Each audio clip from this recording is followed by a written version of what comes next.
Bonjour, nous sommes le lundi 24 octobre, il est 17h30 à Moscou, 16h30 à Paris et n'oubliez pas que dans une semaine, il ne sera pas 16h30 à Paris, mais 15h30 parce que Paris va changer d'heure et on commence à vous prévenir maintenant, mais ce qui veut donc dire, comme nous ne changeons pas d'heure, que nos briefings, nous aurons 2 heures de décalage horaire avec la France et que nos briefings commenceront à 15h30 heure de Paris. Mais voilà, nous nous retrouvons donc, vous voyez, Pavel et moi-même qui sommes très beaux parce que nous sortons d'une réunion avec le RSPP, donc c'est l'équivalent du MEDEF russe. On était avec le président du RSPP sur des problèmes de mobilisation qui certes n'a pas lieu, mais enfin, en tout cas à Moscou n'a plus lieu, mais a toujours lieu dans les régions. Et on regardait les problèmes que cela pouvait poser dans les régions. Mais Arnaud et Igor, qui ne sont pas à Moscou, sont avec nous et on les en remercie. Et je crois, Arnaud, que c'est toi qui vas commencer aujourd'hui et qui va nous annoncer quelques nouvelles fraîches avant qu'Igor fasse part des siennes. Donc Arnaud, la parole est à toi. Merci, Président. Bonjour à tous. Effectivement, quelques nouvelles de politique intérieure, quelques nouvelles également d'ordre économique. De quoi parle-t-on aujourd'hui à Moscou? Essentiellement de l'affaire Krasovski. De quoi parle-t-on, ou plutôt de qui parle-t-on? D'Anton Krasovski, le directeur de la rédaction en langue russe de RT, ex-Russia Today, qui, il y a 3 ou 4 jours, à l'occasion d'un entretien télévisé, a dit souhaiter noyer, je cite, les jeunes enfants ukrainiens qui seraient contre la Russie. Alors cette déclaration a suscité beaucoup d'émotions en Russie et au-delà, et à partir de ce matin, des réactions politiques. D'abord, il a été suspendu par Madame Simonian, directrice de RT, et ensuite le directeur, plutôt le chef du comité d'investigation, Monsieur Bastrikin, a annoncé que des vérifications seraient faites à la suite de ces propos pour s'assurer, pour voir si il ne pourrait pas donner lieu à l'ouverture d'une enquête criminelle. Alors, en quoi est-ce important, en quoi est-ce intéressant politiquement? D'abord, le propos, évidemment, n'est pas anodin. Il est prononcé par quelqu'un qui a une surface médiatique réelle et qui a, je dirais, le profil de la parfaite victime expiatoire. Dans quel sens? Dans le sens où Krasovski est plutôt originaire du milieu libéral. Il a longtemps officié dans des médias considérés comme libéraux, en tout cas beaucoup plus libéraux que RT, presse écrite, mais également Écho de Moscou notamment. Et par ailleurs, Anton Krasovski, c'est aussi l'une des figures de proue de la mouvance LGBT russe. Il a fait son coming out il y a une petite dizaine d'années. Il avait révélé également en 2017, je crois, sa séropositivité. Donc là, il y a quelque chose qui est en train de se mettre en place et je pense qu'il pourrait faire, encore une fois, les frais de règlement de compte de forces très diverses. Autre déclaration, celle de Sergei Kirienko qui s'exprimait ce week-end devant le congrès pan-russe des professeurs principaux. Il a dit de mémoire, que la Russie avait dans l'histoire toujours gagné ses guerres quand elles étaient populaires. Et il a ajouté que il en serait de même cette fois-ci si la guerre devenait populaire. Alors, ça appelle plusieurs observations. D'abord, le terme de guerre n'est plus tabou au sein du pouvoir, ce qui peut paraître logique quand on proclame la mobilisation, même partielle, et surtout, cela veut dire que probablement elle n'est pas encore populaire ou perçue comme telle par la population russe. Enfin, une déclaration du patriarche Cyril, ou plutôt des propos tenus lors d'une l'homélie prononcée hier au monastère Saint-Serge. Il a dit que de nombreux étaient ceux qui voulaient, je cite, effacer la Russie orthodoxe de la terre. J'en viens à l'économie avec une actualité liée à Gazprom, deux nouvelles intéressantes. Tout d'abord, la confirmation du paiement de dividendes de l'ordre de 200 milliards de roubles. Ça représente 50% du bénéfice net au premier semestre. Le principal bénéficiaire, ce sera l'État russe, qui, je le rappelle, est actionnaire majoritaire. Et l'État russe va par ailleurs procéder à une ponction exceptionnelle, beaucoup plus importante, puisque là on parle de 1200 milliards de roubles, c'est-à-dire 20 milliards d'euros environ, qui seront prélevés de Gazprom d'ici la fin de l'année par le biais d'un taux rehaussé de l'impôt sur les matières premières, sur l'extraction des matières premières. Donc on voit que la pompe à cash, si j'ose dire, fonctionne à plein. En tout cas, Gazprom est très sérieusement mise à contribution pour financer l'État russe. Par ailleurs, Rusal, le groupe dirigé par M. Deripaska, qui annonce intenter une action judiciaire à Londres contre Interros, la holding de M. Potanin. C'est intéressant, à quel titre? Eh bien parce qu'on s'en souvient, et on en avait parlé lors d'un briefing du printemps dernier, Deripaska et Potanin avaient dit envisager un mariage, si j'ose dire, de leur groupe. À l'époque, nous avions exprimé notre scepticisme et manifestement, nous ne nous trompions pas. Je rappelle que Deripaska et Potanin sont en guerre en réalité depuis une quinzaine d'années pour le contrôle de Norilsk Nickel. Donc, cette guerre se poursuit. Ce qui est étonnant, c'est qu'elle se poursuivra à Londres, pays inamical, entre guillemets, à la Russie, s'il en est. Enfin, quelques brèves remarques sur le commerce extérieur de la Russie. Trois nouvelles. D'abord, la Chine, qui importe plus que jamais du brut russe, une hausse de 22% en glissement annuel par rapport au mois de septembre 2021. L'Inde, à l'inverse, qui, semble-t-il, réduit ses importations de charbon, d'abord parce qu'elle en a beaucoup acheté ces derniers mois et que les prix du charbon russe augmentent. Et enfin, l'Iran, qui, de son côté, s'apprête à livrer une quarantaine de turbines à gaz à la Russie. Voilà quelques illustrations de la redistribution du commerce extérieur russe dans le contexte que l'on connaît. Merci Arnaud. C'était tout à fait intéressant ce que tu nous racontais aujourd'hui, et notamment sur un point de vue politique. Igor, quelles sont les nouvelles de ton côté? Alors, bonjour à tous.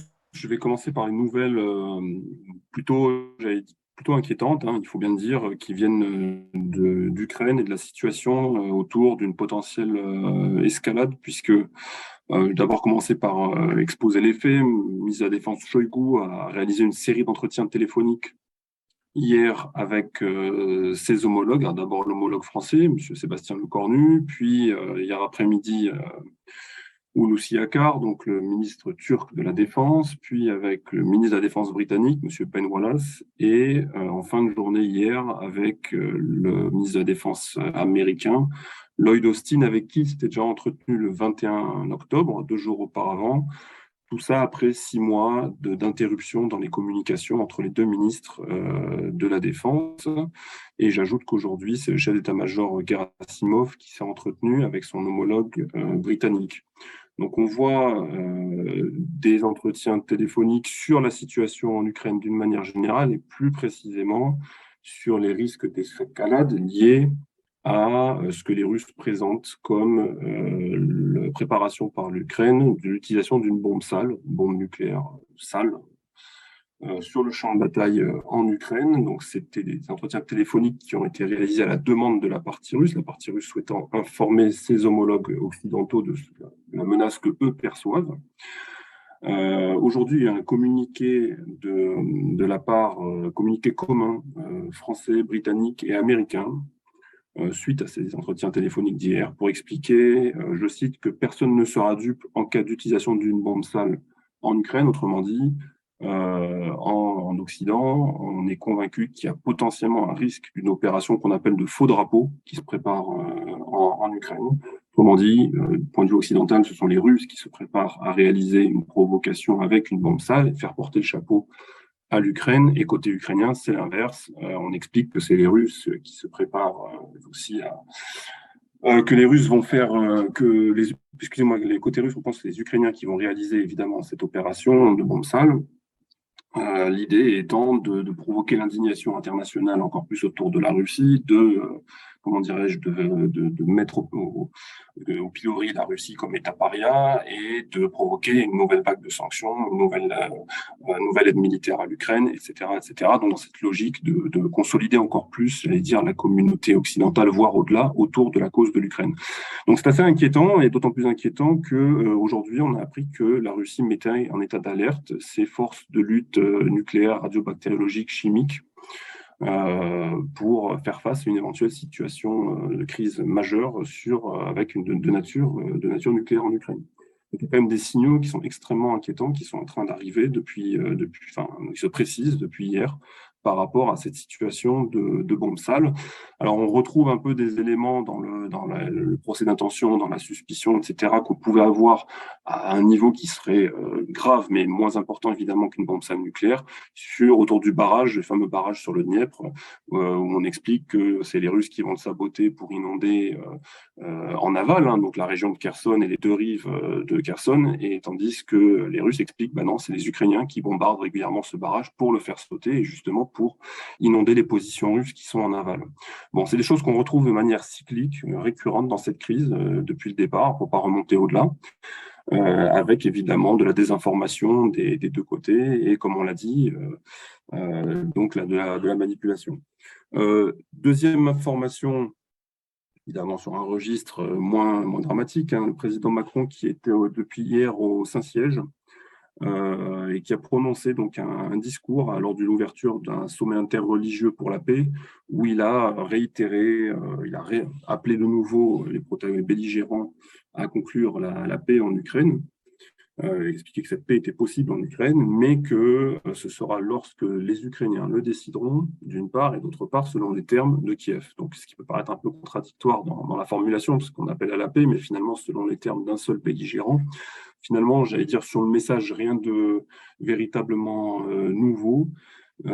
Et enfin, dernière information, le chancelier allemand Scholz et la présidente de la Commission européenne, Madame von der Leyen, ont co-signé une tribune aujourd'hui dans une gazette de Francfort, où ils appellent à élaborer un plan Marshall pour la reconstruction de l'Ukraine. Alors, le terme de plan Marshall est intéressant, parce que je me souviens quand même que c'est un plan qui, au lendemain, au sortir de la Deuxième Guerre mondiale, avait arrimé économiquement et politiquement l'Europe occidentale dans le camp américain, mais surtout un plan qui avait été refusé à l'époque par l'Europe orientale, sous la houlette de l'Union soviétique, évidemment, puisque ça avait été perçu comme effectivement une manœuvre dilatoire, entre guillemets, pour mettre la main sur les territoires sur lesquels se déploierait ce plan économique.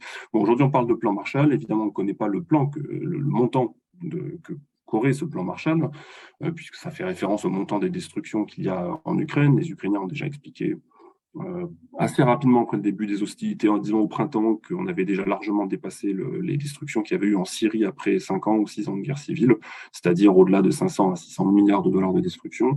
On va dire aujourd'hui, on ne sait pas trop, mais ce qui est certain, ce sont des destructions qui se chiffrent en centaines de milliards de dollars, ça c'est à peu près sûr. Voilà pour les informations du jour, Président. Merci beaucoup Igor. Alors on a ta première information a inquiété nos auditeurs, donc beaucoup de questions sur la bombe sale. D'abord, qu'est-ce qu'une bombe sale? Et ensuite, comment se fait-il, si c'est le côté ukrainien qui l'a, comment peuvent-ils en avoir possession, si c'est le cas?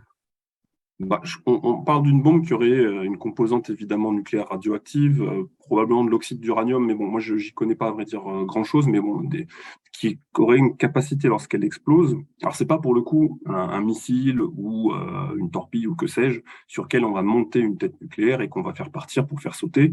On peut imaginer quelque chose qui serait dans un objet. Alors quand c'est une toute petite bombe sale, ça peut être une valise. Là on parle de quelque chose de plus robuste, ça peut être un container par exemple, ou ça peut être un camion chargé avec de la substance radioactive, et qu'on va aller faire sauter dans un endroit donné, mais avec suffisamment donc de substances radioactives pour contaminer quand même des milliers et des milliers de de kilomètres carrés potentiellement, mais selon une durée qui ne serait pas nécessairement celle, évidemment, d'une bombe atomique, entre guillemets, classique. Et l'idée, c'est évidemment non seulement de frapper un objectif, mais c'est aussi, en brisant un tabou, hein, de marquer les opinions publiques de part et d'autre. Et dans le cas présent, c'est évidemment l'idée d'une provocation, puisque côté russe, si jamais c'est les Ukrainiens effectivement faisaient cela, si on rentre dans le scénario des Russes, ça pourrait justifier côté russe une réplique, pourquoi pas avec les fameuses armes nucléaires tactiques dont on parle depuis des semaines. On peut tout à fait l'imaginer, on ne peut pas l'exclure en tout cas. Et évidemment, côté ukrainien, on comprend que la logique, c'est si jamais c'est les Russes qui le font, selon le scénario ukrainien, eh bien l'idée, c'est de, comme je l'ai expliqué, de susciter une vague d'indignation, mettre la Russie en état paria, etc., et la faire perdre le soutien dont elle bénéficie, notamment dans les pays du Sud. Bon. Mais on est clairement toujours sur cette dynamique d'escalade dont on parle de manière récurrente dans nos séminaires, dont j'ai encore parlé la semaine dernière. Depuis des mois, on est, mine de rien, sur une dynamique qui est clairement celle de l'escalade. Alors, je ne dis pas que ça va arriver, mais quand on voit quand même les signaux qu'il y a depuis 48 heures, il se passe des choses. Parce que quand les ministres de la Défense ne se parlent pas, on se dit c'est inquiétant, ils ne se parlent pas, il va y avoir un risque de mauvaise interprétation des signaux de part et d'autre qui peut dégénérer.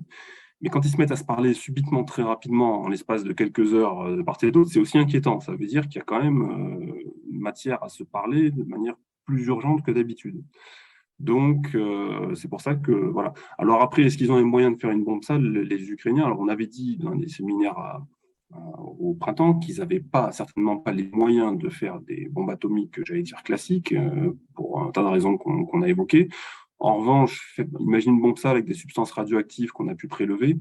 J'imagine que ce n'est pas totalement infaisable. Mais je pense qu'il y a quand même un certain nombre de technologies et en tout cas de matières qu'ils auraient dû récupérer et qui ne se trouvent pas nécessairement en Ukraine.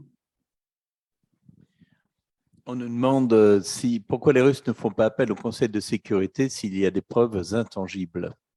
Je crois qu'ils veulent convoquer une session extraordinaire du Conseil de sécurité sur cette affaire. Je me demande si ce n'est pas aujourd'hui ou demain, mais il y a quelque chose il me semble du côté de l'ONU, il y a quelque chose qui est prévu, à l'initiative des Russes. Dans le contexte de ces accusations mutuelles sur qui tire ou pourrait tirer, où et quoi, comment est-il encore possible aujourd'hui de ne pas vraiment savoir qui était à l'origine des tirs sur le barrage, sur la centrale nucléaire de Zaporižžje? Les sources d'informations nombreuses devraient permettre d'éviter ces zones d'ombre.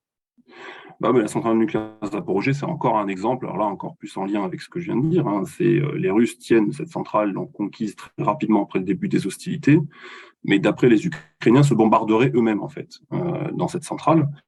Et les Russes disent, mais non, c'est les Ukrainiens qui nous tirent dessus. Alors, il y a une mission de l'Agence internationale de l'énergie atomique qui a été déployée pour faire la lumière sur ces zones d'ombre, comme on dit. On en a parlé assez récemment encore, puisque M. Rossi était à Moscou et puis il a été à Kiev. L'idée était de créer une espèce de no man's land, ou du moins de zone démilitarisée autour de cette centrale afin de prévenir ce genre d'incident. Mais je note que l'Agence internationale de l'énergie atomique, dans tous ses communiqués, s'est bien gardée de jeter la pierre à l'un ou à l'autre au sujet de qui bombarde cette centrale. Elle continue d'utiliser des circonvolutions en expliquant la centrale continue d'être bombardée, on continue de bombarder la centrale, mais sans préciser de qui il s'agit.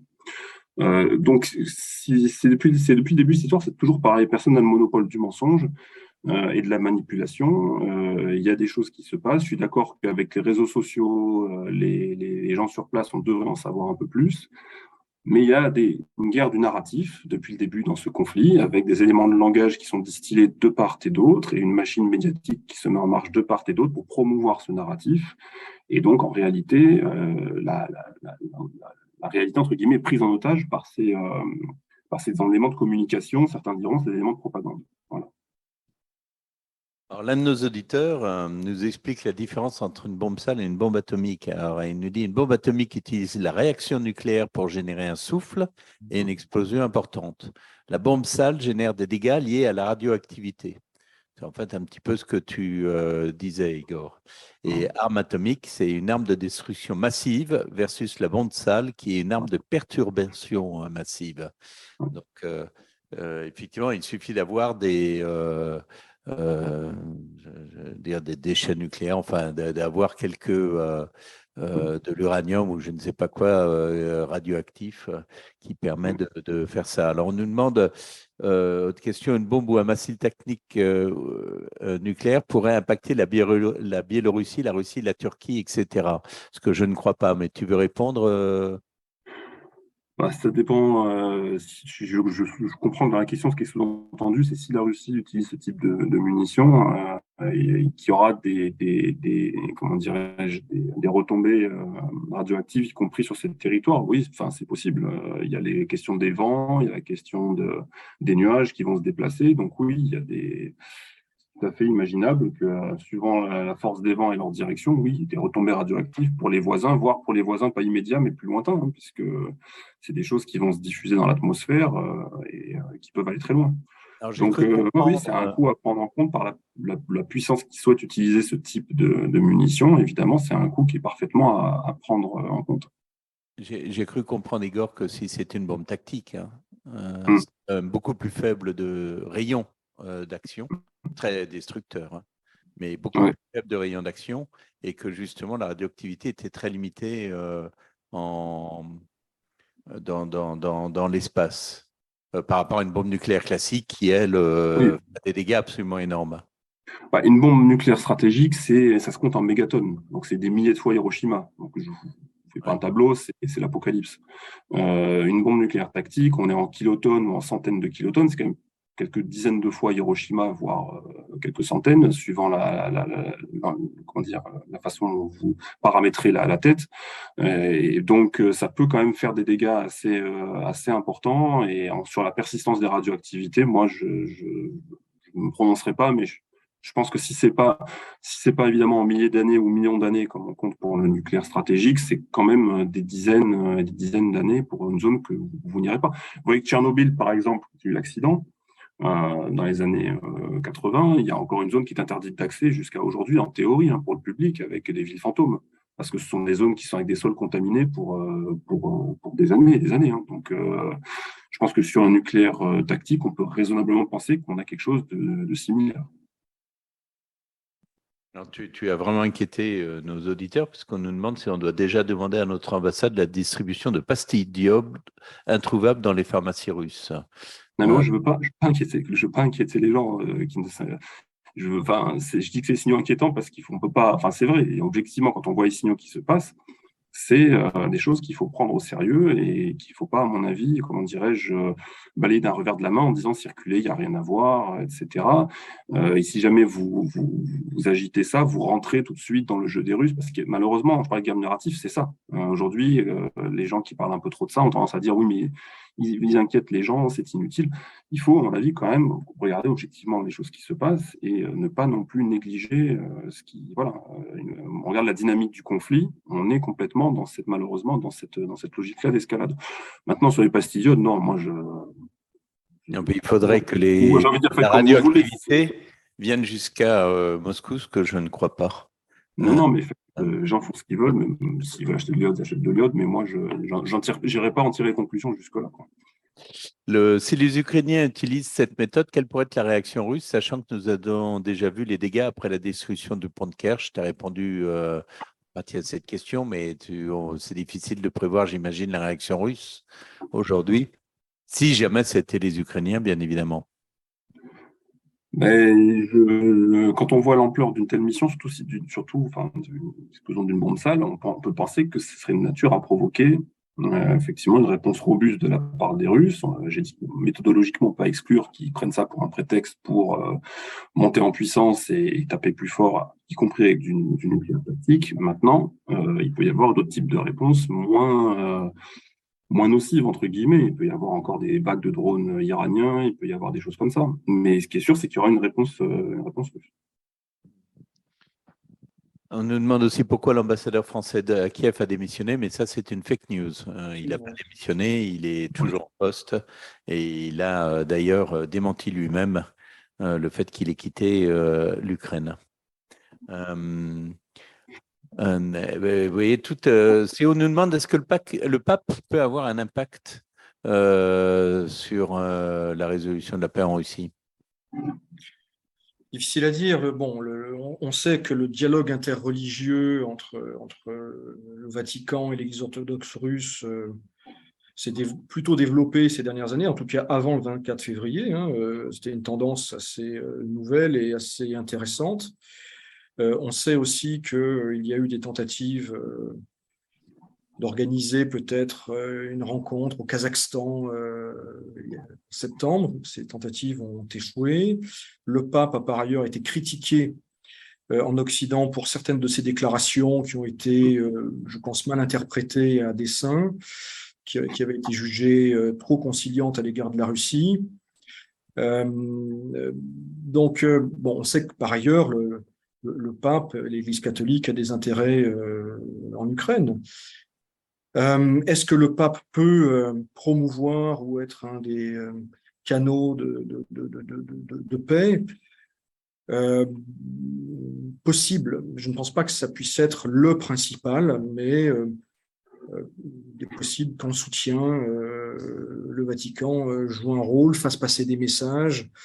Mais je doute encore une fois que le conflit en Ukraine puisse être résolu par le biais d'une médiation du Vatican, à lui tout seul en tout cas.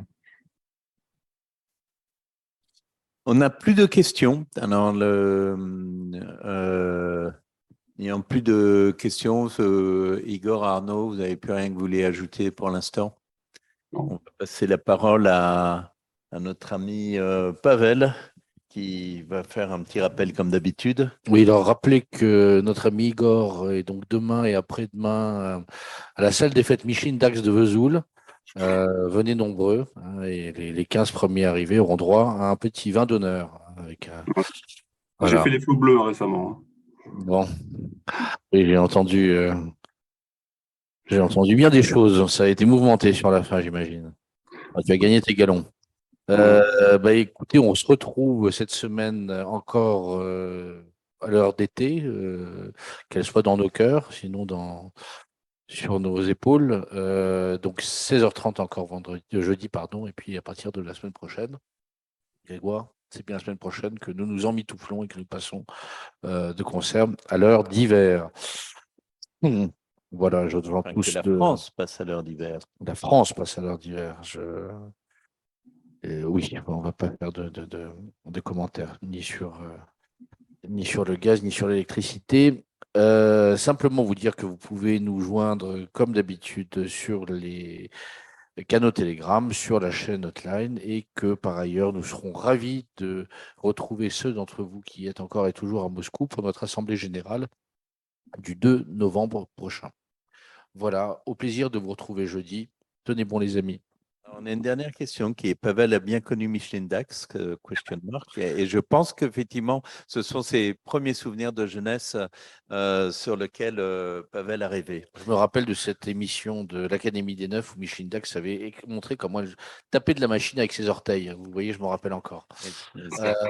Sur ces bonnes paroles, encore une fois, tenez bon et à bientôt.